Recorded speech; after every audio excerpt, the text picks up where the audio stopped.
déjà, donc cet homme abandaki koluka mutu asunga epo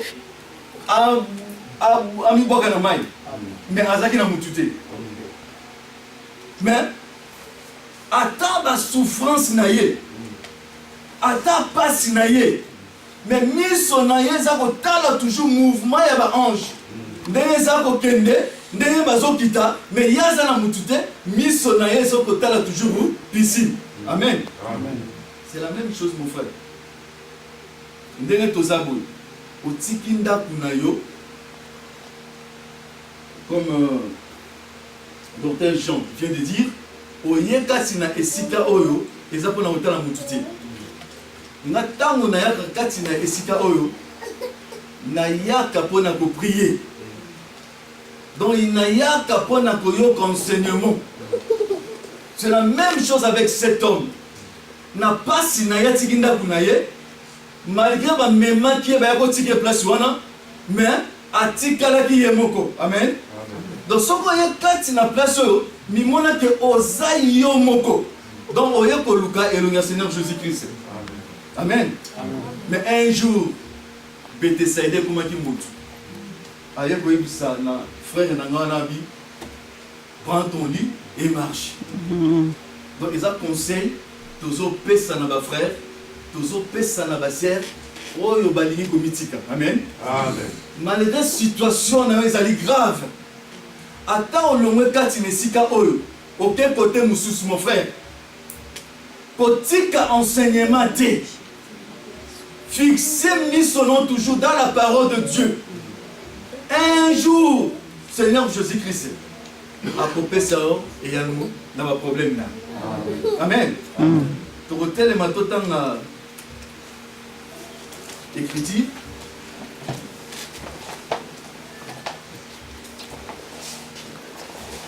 Tu retiens la Genèse, chapitre 1, verset 1 à 4.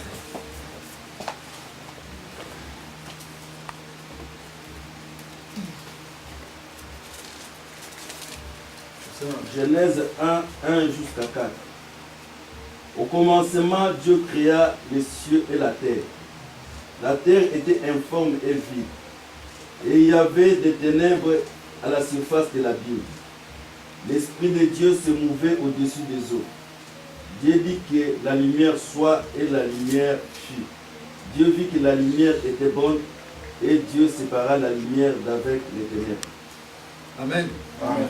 Tu retournes Apocalypse 17, verset 13. Tu comprends là?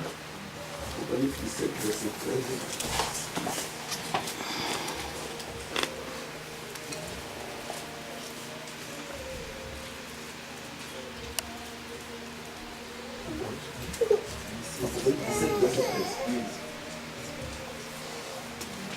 Ils ont le même dessein. Ils donnaient leur puissance et leur...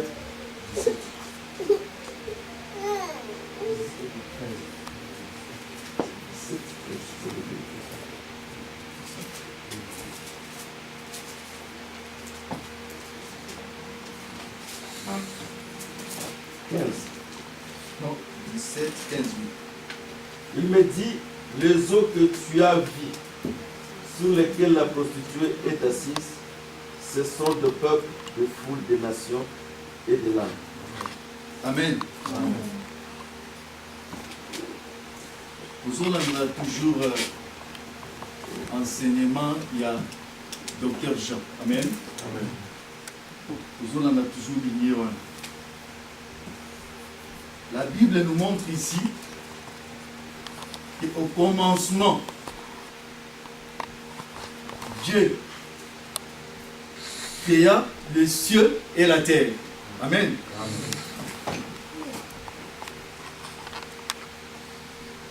Il y a tout un amour bien.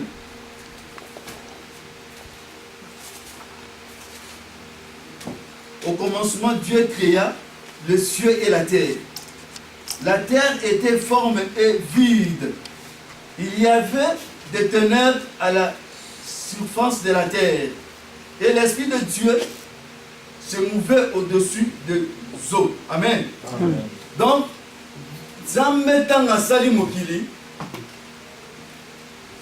la Bible dit, mokili ezalaki na forme te. Amen. Donc, mokili ezalaki na forme te. La Bible dit, l'Esprit de Dieu ezalaki likolo ya mai. Donc, ça veut dire quoi? Mokili mobimbi ezalaki na ténèbres. Ténèbres ezalaki partout. La Bible souligne bien que dans la surface de la terre, partout, ténèbres bandai ko régner. Dans le chapitre 3, Dieu dit que la lumière soit. Et la lumière fit. Dieu vit que la lumière était bonne. Et Dieu sépara la lumière avec le ténèbre. Amen.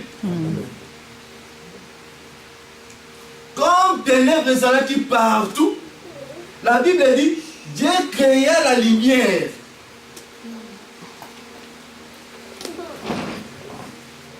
Et Dieu sépara la lumière avec le ténèbre. Amen. Donc ça c'est le commencement.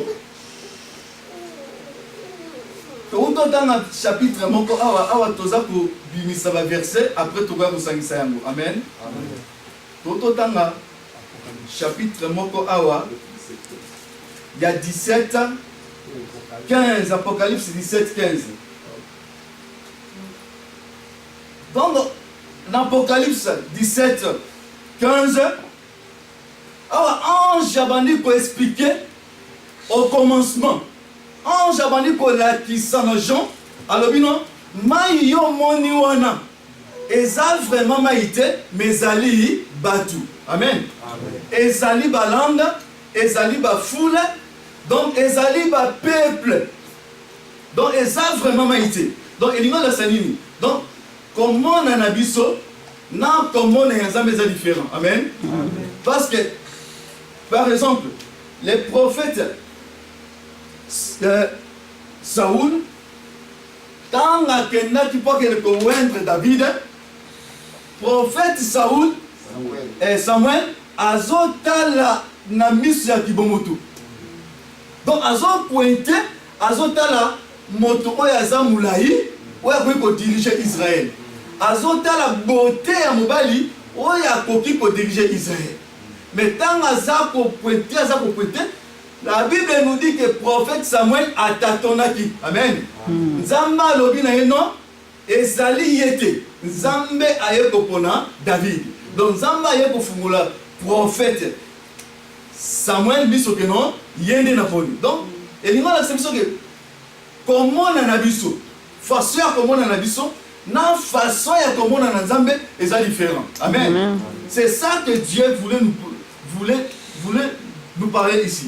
Nzamba lobi, mai yo moni dans le commencement, ce n'est pas vraiment que ça mai. Ozomona, les autres tozotambola, tozomona mai, tozomona likolo, tozomona nansi. Mais soki Nzamba lati maneti na ye, azomona vraiment mai wanati. Amen. Ça c'est la nature que Dieu a créée.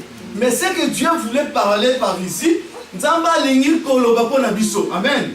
Donc la terre que Dieu parlait ici, ezali yo nangai. Amen. Donc yo nangai, nous tozalaki na ténèbres. Donc toyebaki parole de Dieu te. Tozalaki na lumière te. Amen. Donc tozotambola dans le ténèbre. C'est ça l'Apocalypse. Jean souligne ici que la femme oyo azo régner likolo ya mai, azo régner likolo ya bateau. Donc, aza ko régner, donc c'est aza ko pesa ba enseignement na yé, ba enseignement ya ténèbres. Donc, aza ko communiquer confusion kati na bateau. Amen. Parce qu'il n'a pas la lumière. Donc, et si ka femme wana zali, aza ko communiquer confusion. Aza ko communiquer désir de la chair. Mais or que aza contraire na makambo ya lumière. Amen. Donc, c'est ça que biso tobandai kozela toujours que lumière est là. Amen. Donc tobandai kozela toujours que lumière est là pour éclairer Bisso, parce que nous étions dans le ténèbre. Amen. Donc c'est comme ça. Par exemple, dans le chemin Emmaüs, Jésus a bimi, mais les gens ne comprennent pas que, les disciples là, ne comprennent pas que, ils sont avec le Seigneur Jésus-Christ. Donc, ça le chemin dans le Seigneur Jésus-Christ, mais il évite qu'il y ait un Christ. Si le Seigneur Jésus a expliqué, il pas à Kaboli li pendant deux parties, des mises na bango et fungami. Amen. Donc ça veut dire quoi? Li passer la lumière. Donc avant de comprendre des choses de Dieu, il faut qu'on t'amène le pain. Donc tout le que non, je connais le Seigneur Jésus-Christ, mais ceux qui ont posé une question, ceux qui ont comprendre Jésus, c'est que nous avons une lumière. Amen.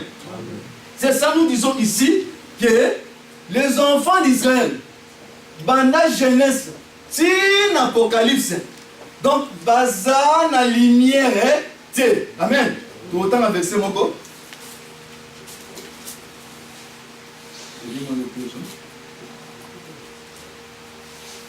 Tout autant Jean chapitre 18.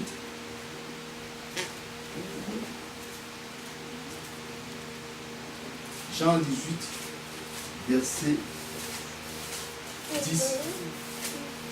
Jean 18, verset 10.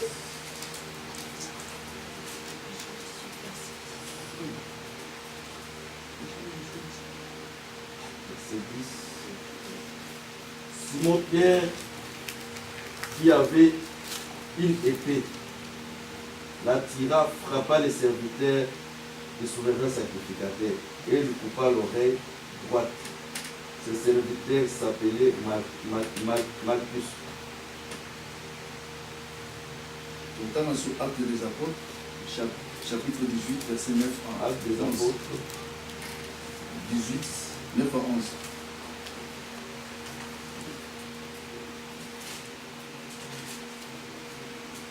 À verset 11. Le Seigneur dit à Paul en vision pendant la nuit, ne crains point, mais parle et ne t'étais point, car je suis avec toi et personne ne mettra la main sur toi pour te faire du mal. Parle, car j'ai un peuple nombré dans cette ville. Il demeurera 1 an et 6 mois enseignant parmi les Corinthiens la parole de Dieu. Amen. Amen. Donc, l'écriture Oyo, total Awa, la Bible dit Simon Pierre a eu épée, et Akati Malchus, Litoy. Donc, Jésus-Christ n'a Gethsemane, mais il y avait aussi des apôtres. Simon Tanamoni Kebalingi Bakangaye, a eu épée naïe, Akati Litoy ya Malchus, Litoy Ekweyi. Amen. Amen. Donc, dans le verset Totani Awa, la Bible dit apôtre Paul na Corinthe, aligné Abima. Pourquoi? Parce qu'il y avait trop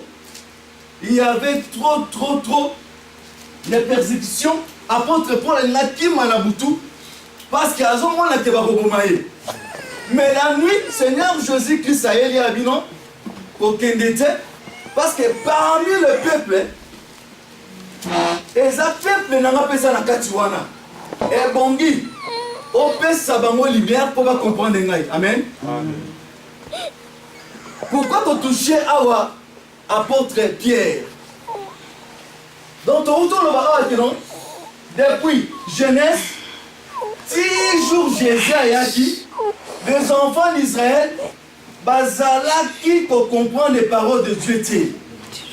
Malgré le prophète, il va de temps en temps, mais baza ko tâtonner, baza comprendre les paroles de Dieu. Donc il fallait Jésus-Christ Aya, qui est la vérité, qui est lumière du monde, Aya pour éclaircir les paroles de Dieu. Amen. Il fallait Jésus à la non.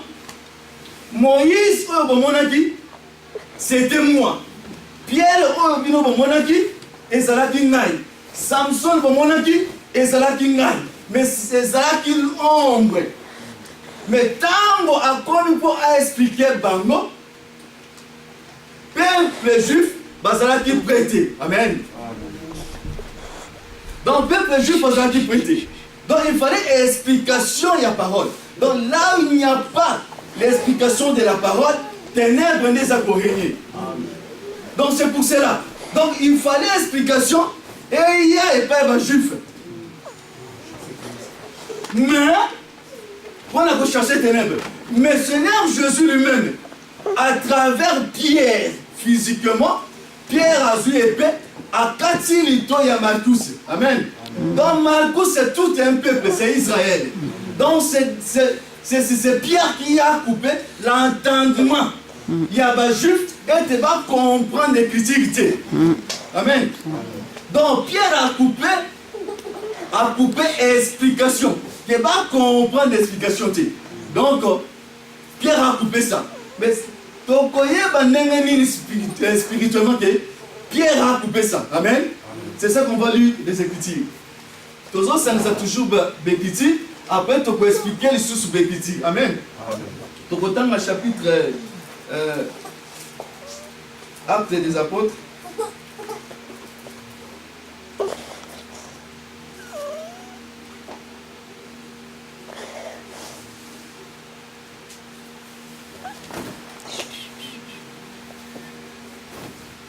Actes des Apôtres, chapitre 4, verset 10 à 12. Actes 4, 10 à 12. Sachez-les tous, et que tout le peuple d'Israël les sache. C'est par le nom de Jésus de Nazareth que vous avez crucifié, que Dieu a ressuscité des morts. C'est par lui que cet homme se présente en pleine santé devant nous. Jésus est le pierre rejeté par vous qui bâtissez et qui est devenu la principale de l'âme. Il y a les salis à aucun autre nom, car il y en a sous le soleil aucun autre nom qui a été donné parmi les hommes par lesquels nous devions être sauvés. Amen. Amen.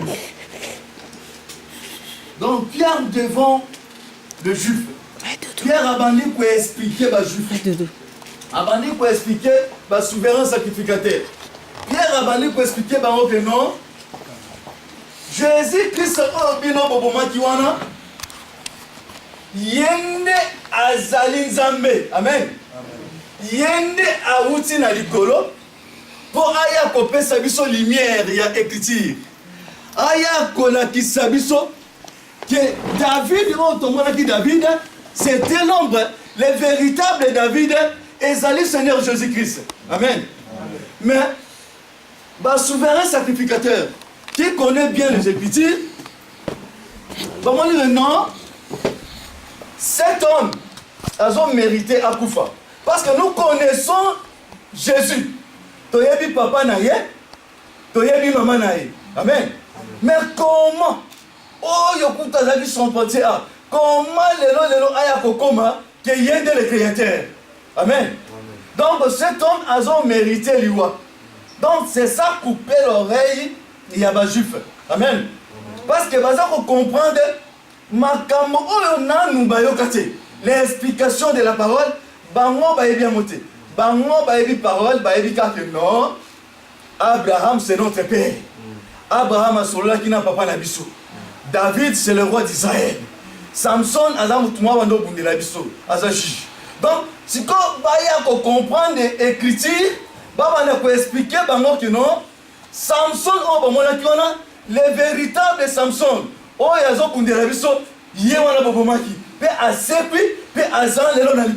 donc ça, c'est couper l'oreille des enfants d'Israël. Amen.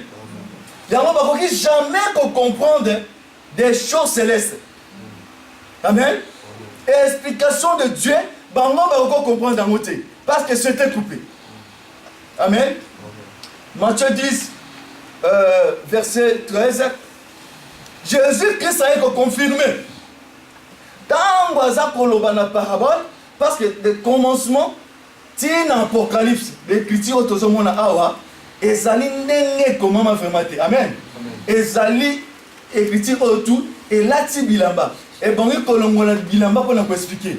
Donc, toute écriture parlait que le Seigneur Jésus-Christ. Pendant le commencement, c'est une fin. Si quand Tango, Pierre a expliqué, moyen de pas comprendre que ce que l'écriture disait, ce que Moïse disait, Moutamoye. Donc, maman jamais va comprendre Eloquan. Amen. Donc, c'était comme ça.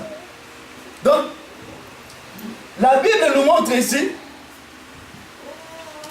que Israël est bon besoin d'explication. Lumière et pas na bango. Mais lumière et pas na bango, va comprendre lumière. Lumière et qui bango, lumière et un peuple. Amen. Donc lumière est bimi et y'a kolukangaina yo. Donc bisona yo lelo écriture et l'omoli bilamba to comprendre bien écriture. Amen. Même tozo tatone mouke mais toza na kati ya lumière.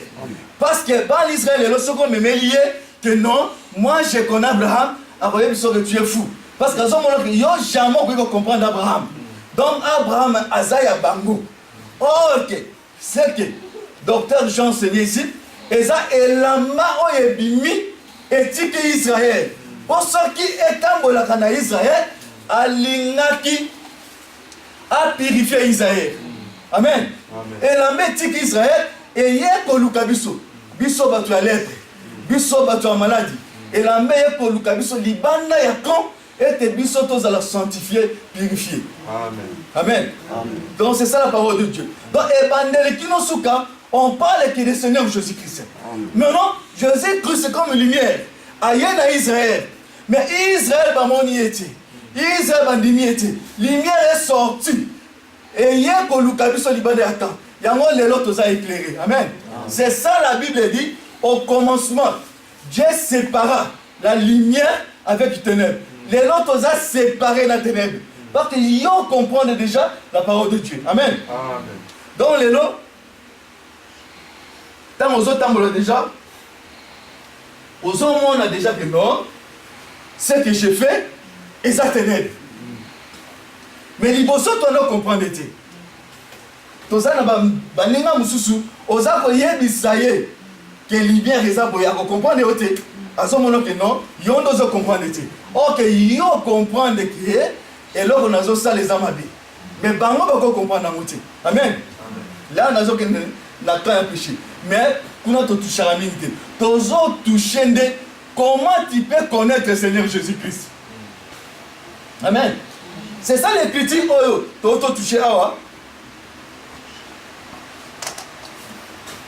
C'est la même chose. Dans tozo na kacha paria. Apôtre Paul a ça dans la Corinthe.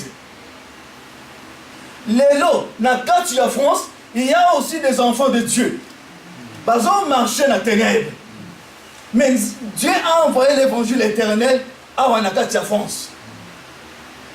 Amen. Amen. Donc avant c'était apôtre Paul seul. Mais à Wasiko, il y a trop de serviteurs de Dieu. Donc si un serviteur de Dieu c'est que non, c'est moi seul que Dieu a envoyé. Donc, on s'en le coup. Amen. Amen. Amen. Parce que l'élo, même Kalo qui est venu avec l'évangile ici, Kalo a été soutenu. Vous savez, l'élo, tout le monde va passer Didier, tout le monde va docteur Jean, tout le monde attend la montraie. Vous savez, donc il y a que non, Seigneur Jésus-Christ, qui est la lumière, à côté n'a se limiter à Moutou. Donc, Azana pour ça a progressé, a que ne kolukabana nae, au baza quelque part. C'est ça que la Bible dit. Bakoyo kamungo na mai, bako rejoindre bino na pécherie boali. Donc c'est la parole de Dieu que nous annonçons. Tozo bima na batol pour na kogang koyebi sabato que non, lumière est ça quelque part. Donc il faut qu'on me mette la parole de Dieu. moto comprendre que non naza na kati ya ténèbres. Amen. Amen. C'est ça qui s'est passé même en Égypte. La Bible dit Moïse a lobi na ho zwa nzete bwaka na mai. Aaron azwi nzete abeti na mai magorodo na ba salité et puis na kati ya mai. Amen. Donc pour montrer que non, Égypte est en place ya kofanda te. Enseignement, il y a famille oyo, afani na Apocalypse 17. Donc il faut obima na enseignement wana. Amen. Parce que kuna soki oye na parole, kobeta nzete ça veut dire quoi? Ça est parole, amen. Il y a des gens qui disent, déjà serviteur de Dieu. Mais il y a là une parole. Là qui sait que non, c'est Seigneur Jésus-Christ qui est Dieu. Alors bah oui, c'est Seigneur Jésus-Christ qui est Dieu. Tu vas poser une question. Pourquoi dans la croix, Jésus a l'élu que mon Dieu, pourquoi mon Dieu a abandonné? Au monde a changé de position. Ce qu'on a dit, bon, Jésus a dit oui. Poser une question. Mais pourquoi Jésus a le que non? Et bon, il n'est pas papa. Au monde a changé. Donc, c'est que des gens vivent dans la confusion. Donc, par ça, la lumière, c'est. Donc, et bon, lumière est en là partout. Dieu le fondu l'éternel est en là pour comprendre les paroles de Dieu. Amen. Amen. Enseignement, c'est bon. Pour enseigner un moto, et ça allait comme même un moto dans la bénédiction. Parce que tu peux être avec ta Bible. La femme samaritaine a zaki dans le Seigneur Jésus-Christ. Mais sans révélation au Seigneur Jésus-Christ, à quoi qu'on comprend que moto nazanae a souffert. Donc il faut enseignement. C'est ça, dans le début, que notre frère, Wazaki na pété Saïda, il est regardé qu'il a enseignement. Ils ont regardé toujours Dengue, Ba, Ange, Bazo, Pitoazo, Mata. C'est ça l'enseignement. Amen. C'est la même chose avec Rebecca.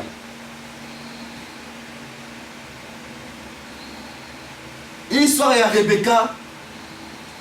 Et Rebecca, na Isaac, na Esaü. Tu vois qu'on répète un mot, tu es bien, bien. Amen. Mais est-ce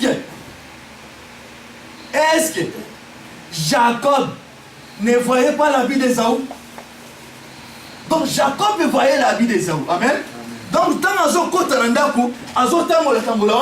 parce que la Bible nous montre que bango tout bazalaki na tante na ndaku ya Isaac. Ya tata na bam. Mais tant azotambola azomona la vie d'Esaü.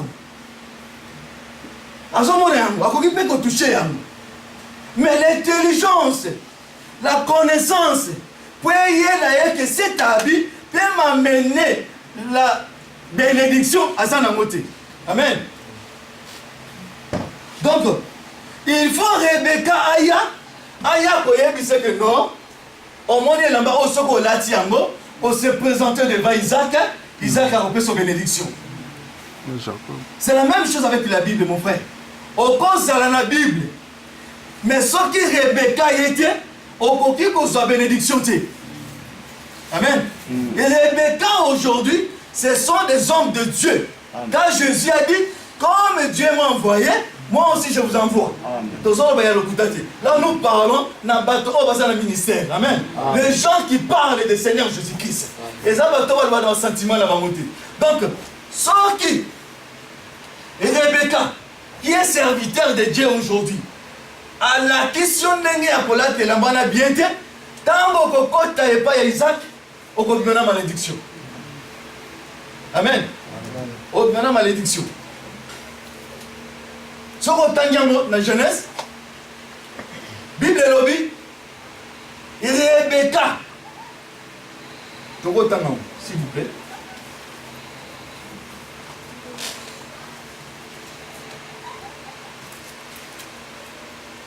Genèse 27. 12 à 8, 8 à 10.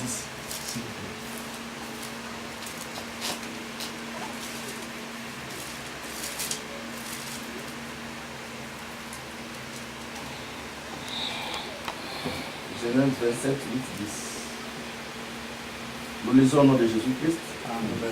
Maintenant, mon fils, écoute ma voix à l'égard de ce que je te commande. Va me prendre au troupeau des bons chevaux. J'en ferai pour ton père un mets comme il aime. Tu le porteras à manger à ton père, afin qu'il te bénisse avant sa mort. Amen. Abandi bien lobby, mon fils, écoute-moi. Amen. Donc ça veut dire quoi? Parce que tu ne peux pas comprendre des choses terrestres et célestes. Amen. Et bon, il va passer dans l'ito spirituel. C'est ça que tout le monde Pierre a kataki Israël ito. Israël va encore comprendre. Mais ça au moins il est logique. Mais l'ito spirituel de comprendre les choses de Dieu va juste passer dans la moitié. Donc, quand Rebecca bandit que Sololana Jacob a bandé Abi, mon fils, écoute-moi. Donc, premièrement, Jacob, il faut aller au cahier. Donc, il faut appeler ça nous l'itoy pour comprendre Makambo oyele qui casse dans la. Amen. Donc, l'igni qu'on a saisi ça, c'est quoi? Donc, Rebecca, ce qu'on allait bien, Isaac, c'est le ciel. Isaac azali Nzambe. Donc, ceux qui ont l'immense bénédiction par Nzambe, il faut le préparer Rebecca. Bible lobi, Rebecca a lambi. Kolamba, c'est donner la parole de Dieu. Bilia, c'est la parole de Dieu. Donc, Rebecca a lambi bien. Père a pessillé. Abi la tel lamba Esaou. Kende on se présente. Libosso à papa non Isaac. Donc, ce qui est Rebecca, a l'ambi go ya bien été. Oh, Isaac a l'ingaka, parce que Isaac a yebi go ya Esaou. Donc, tant que nous avons l'amba bien, on se présentait. Donc, c'est qu'à l'ingité que Jacob a l'amba. Vous comprenez? Amen. Donc, Jacob a compris qu'il y a l'amba bien été. Il fallait Rebecca et mon l'amba bien. Bon, on appelle ça, non? Là, tu es l'amba Esaou. Qui ne peut se présenter les boussons pour non. Donc un serviteur de Dieu, ce qui tous le baba oyo, ba yebi sa ba mo écoutez-les, amen. Parce que dans montagne, il y a des serviteurs de Dieu, oyo biso tout aux arrêts qui présent. Ba yebi si ba mo écoutez-les. Donc oyo ba le ba écoutez-les, tous un apostle ya koyoka ye. Parce que Foukamaki, écoutez-les. Donc, les gens qui sont prédicateurs c'est que faut se poser la question. Amen. Parce que les personnes qui ont mbeli. Donc, couteau, ce n'est pas pour marcher avec. Les couteaux qu'on t'a donné, ils allaient pour la égorger, aux Anyamona, aux personnes dans Zambie. Amen. Mais il y a des gens. Les gens ont commis quand on a couteau, je suis pasteur. Maintenant, la Bible dit écoutez-les. Donc, et bon, yo, on a bien fait sangai, on a dit sangai, la main se présente, Libosoya, Isaac. Nous avons bénédiction. Amen. Donc, Rebecca, qui est le serviteur de Dieu, pour le baron Kazama cité. Amen. Ah, tous les moments cité. Tous les Rebecca. Tu peux essayer à communiquer le serviteur de Dieu. Parce que moi, ça m'a été. Donc, Rebecca, à l'écart qui n'a pas vu, a créé un lieu saint, a créé un lieu très saint, a créé un solo Nzambe, qui est Isaac, a zongi, tu n'as pas vu, a yakoye bisana Jacob, a dit non, soko lingwa leka, okende kokutana na Isaac, il faut les gars par vie.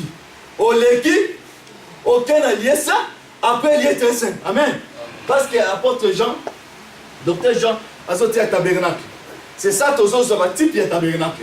Donc, les gens sont les au dans Zambie. Il faut allié très saint.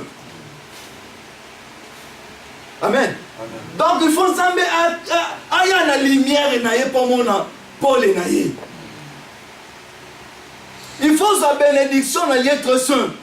Ce qu'on dit quelqu'un dans ta vie, au quotidien, elle n'a jamais comme on a Amen. C'est ça chaque fois quand on dit que Boyata mardi, na félicité la frère, na tobé nanaka, bah guerrier, au moins à guerrier. Donc parce que on toyebe donc tout ça Luka. Amen. Ah, ils ont dit que na barre qui tu as Luka basi. Et a dit que place moi, bah ça un bon non. Mais il faut donc comprendre que place au tozo ya. Et ça pour dire qu'on dans la véritable Isaac. Parce que tant on a koya, n'a bima na malédiction. C'est ça, l'homme de Dieu vient de dire ici que tozo na nene to ya quitté. Donc il faut tozo na bénédiction. Amen. Amen. Donc, basali na nzambe o ba présenter bango. Il faut bailler banenge ni bako latisa Jacob. Il faut bailler balolenge ni bako latisa Jacob. Ce qu'on a dit Jacob bien fait, Isaac a comprendre que non, oh il y a Isaouti, oh la malédiction. Amen. Na yebi que tout est arrêté, Isaac comprenait. Maintenant ils comprendre comme un prophète. Mais Bounabo il y a pas non, yo aux allez Isaouti. Oh la malédiction. C'est ça même Jacob a dit que non. Bon, ceux qui n'ont pas comprendre que ils ont été. Vous avez vu la malédiction. Vous avez vu. Mais comme Rebecca, qui connaît bien Isaac, qui connaît bien Ayebisa non, ceux qui malédiction est tombée par l'angaï. Amen. C'est que ce sont les serviteurs de Dieu que Seigneur Jésus a envoyés. Donc Ayebi Jésus bien que les enseignements dans son père Sabino et les enseignements sur les refondés. Amen. Amen. Donc c'est comme ça. Et ça enseignement solo ya profondité. Donc bato va présenter qui bango. Non, montrer. Soki okutani na passer Noël. Mon frère, il y a vu ça Noël que dans lingi na yo kayo parce que Noël il faut attendre la parole de Dieu. Parce que ce sont des gens qui disent non, nzambe atini ngai na tali nzambe. Mais comment depuis que tu as commencé, tous hommes nous ont la parole de Dieu. Amen. Amen. Donc, sorti au Koutani, na oyafinga batumingi passer ton nom. Il faut attendre la parole de Dieu, mon frère. Ezali ma bête, ezala injurité. Mie ozala libanda ya masolamu. Mais tant que côté koza passer, et bon nous tombe dans la chair, on tient la parole de Dieu. Il faut la Rebecca, mon frère. Il faut la tisabiso milamba et lamba toke de Koutana Isaac. Amen. Dans ce qu'on écoute à Gérald, c'est pareil. Ceux qui n'ont pas passé du Dieu, il faut attendre la parole de Dieu. Docteur Jean, c'est pareil. Passer par vous, c'est pareil. Il faut attendre la parole. Donc comprendre que ceux qui sont solo, bazana mbeliwana. Amen. Un serviteur de Dieu, Azam ou toi, peut savoir enseignement. À ta exhortation, c'est des enseignements, mon frère. Ils allaient la demander à Zopessayo. Mais ceux qui ont négligé, au boy colate l'ambon, mon frère, aux autres tikaye toujours, au comment Isaac était. Là, je te dis la vérité. Amen. Parce que la Bible nous montre que nous connaissons en partie, nous prophétisons en partie, nous connaissons en partie. Et l'unité kolobake, ceux qui va y lui écrire aux explications. Amen. Donc, nous n'avons pas bien dit. Toko yeba yango, tango toko kena lèvement, d'être comprendre les ngazani. Mais l'explication de la Bible, ce qui va y aller, il faut expliquer ce petit. C'est ça la parole de Dieu. Amen. Parce qu'avant, il y a côté à sa parole, c'est que Okenda qui d'abord, Kokutana Isaac. Amen. C'est ça le problème qui s'est passé avec des espions. Avant Israël, bakota na Cana, des espions baye pour y aller savango, Cana ndenge zali. Vous savez, mais ceux qui les l'ont, au kutani les espions, au tunier, na S pour na Cana zandeni, Kaye biti. Amen. Nous comprenons. Parce que c'est tout le goûter. Ça, c'est l'évangile éternel, mon frère. Ça, c'est la vie. Donc, tout ça, il y a un peu la vie dans l'issue. C'est ça que je disais avec lui. Docteur Jean a dit, ah, docteur, nous avons dit que nous avons dit que nous avons dit que nous avons dit que nous avons dit que nous avons dit que nous avons dit que nous avons dit que nous avons dit je me suis dit que nous avons après, nous avons dit que nous avons aventure. Mais nous avons ajouté. Et ça va blaguer. Donc tout ça, quoi, parce que je sais qu'il y a Rebecca, il y a un pouce et pas Isaac. Donc Salim va s'accaler mon frère. Salim va s'accaler. C'est ça que j'ai dit dans le début, que non, l'oreille, il va pessimisser, ça les rêves pour la sa mission. Parce que toi maintenant tu comprends des choses de Dieu. Ce qui va y aller, on peut examiner mon frère. Que non, et ça n'a pas péché. Mais dans l'obité avec l'impolitesse. Parce qu'il y a des gens, à beaucoup de temps, je vais t'écouter. Non, ils sont dans la nature, il y a un agneau. Amen. Donc, exemple, dans Osanet, il y a Lazare. Jésus-Christ devant le tombeau de Lazare a dit, Lazare, sors. Lazare a dit. Pourquoi Lazare a dit Maki? Parce que Jésus-Christ, quand il promenait avec Lazare, a dit à Lazare, Lazare, cherchez premièrement le royaume des cieux. Oh, tu as mon Ezapamba. Ce qu'on nous un jour au monde. Donc Jésus-Christ appelle si Lazare l'itoy. Appelle si Lazare entendement. Parce que l'itoy, n'entendement, n'a mis ce zèle au komoko. Parce que biso tout le monde a mis ce ya. Yamotem. Amen. Amen. Donc, Lazare, tant que Lazare a là, il faut que ce soit kufa raté, bateau a banga kufa, ils sont là, pardon.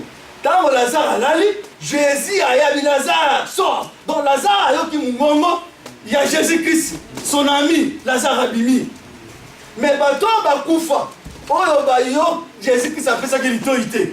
Oh, Jésus-Christ a fait ça qu'explication. Moi, je vais comprendre des choses de Dieu. Et ça, c'est ça qui va se passer dans l'enlèvement, mon frère. Donc, là, il faut en profiter. Là, il faut en profiter.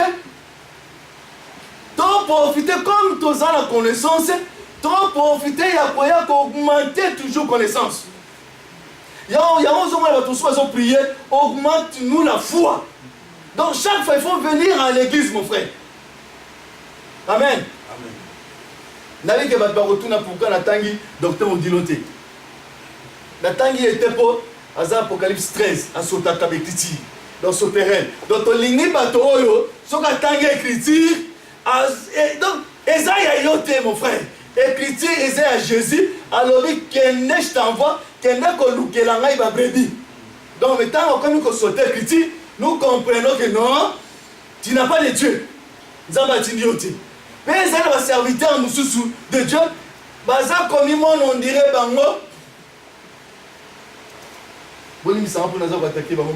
ce n'est pas que nous avons attaqué. Nous avons demandé la parole de Dieu pour qu'il soit obéta. Amen. Ce n'est pas que non. Un serviteur de Dieu n'était pas Apandi ko yebi soma comme serviteur de Dieu. Yeba ki wanaza oza devant un diable. Amen. Akomi ko tuna o kile na te yo mona mondeni. Yeba que tu es devant un diable. Parce que la Bible nous a montré Jésus-Christ a levé na Pierre. A rien de moi Satan. A levé na Pierre, mais a levé na Satan zaki na kati na Pierre. Donc na toza famille moko. So moni motoye ko tonga moninga, yeba que tu es devant un diable mon frère. Amen. Enseignement yangwana, il y a Bible yangwana. Dans sa famille moko. Est-ce que tant on te revient de l'enlèvement? Yo que n'en de bonoya biologique. Ngalo kutana yo. Donc c'est que l'on a ngezaï. Donc enseignement biso to so yangwana. Donc ce que ça t'a nanda, aux attentes en voiture, na musala, il faut donner à ton frère ce que ça n'a pas besoin. enseignement toujours à moi. Donc c'est ça Rebecca. Azo ça Jacob Elamba. Azo pesa Jacob conseil. Donc azo pesa nini ya kolate le lamba wa. Mais ce qui yo serviteur de Dieu et kolate c'est Jacob Elamba. Mais ça passe. Amen. Donc l'enlèvement, Jésus-Christ a zoya mon frère. Jésus-Christ a zakoya. Tango Jésus a koya, a kobenga yo soki ozana elamba ezaou. Donc soko lati parole te, soko lati elamba ya véritable ezaou te, au konzana enlever te mon frère. Yango biso il faut to serrer bango pour bango bati la parole de Dieu ndenge komami. Donc ce qui mutu moko azwa na baventure oyo azotambolaka na mbeli mazo katate mon frère azana droit ya kotelemaka awa parti la parole de Dieu. Nous voulons entendre quand tu as dit que tu es un serviteur de Dieu mutu ta tinda ko za musala nzambe ndenge nazotea bo est-ce que mutu atini ngai mutatini ngate ngamoko na zoyebisa ngo ngala la serviteur de Dieu. Bien bon, kende côté. Amen. Mais ce qui au transmettre les lois, nous comprenons que Mbeli na yesa kopa, il faut laisser. Tozana ba serviteur de Dieu, oh il faut mon père sabiso enseignement, pourtant motoya toza koya toza la béni. To lingi pe discussion te na kati serviteur de Dieu. Parce que tozana posa, biso toza la béni. Amen. Toza koya pour la bénédiction spirituelle d'abord. Deuxièmement, toza na posa la bénédiction matérielle. Amen. Nana ko matériel là. Pourquoi tu na misala? Amen. Amen. Donc c'est ça. Il y a des faux serviteurs de Dieu. Na Babylone. Roi Atindi alobi batotu bagumba mais la statue. Donc les gens serviteurs de Dieu, oh baza comme même le peuple de Dieu bagumba mais la statue. Mais nous sommes des Daniel. Je bagumba mais la statue Daniel azalakati. Donc biso to ozala déjà quelque part. Toza la pensée à bagumba mais la statue. Toza awa pona to comprendre le Seigneur Jésus-Christ. Amen. To comprendre le Seigneur Jésus-Christ qui est notre Seigneur. C'est ça toza koloba que non. Même la femme là, aïe va quitter femme samaritaine. Mais tant que Jésus va nous comprendre, la Bible dit, atiki biloko les terrestres. A comme nous poser la question, biloko nikolo. Donc c'est que tous ça pour ça un jour, tout le monde a moutouana. Amen. La évité leur passer à PC. Donc, la Kati Awa, un jour, nous avons reçu la mission. Amen. Amen.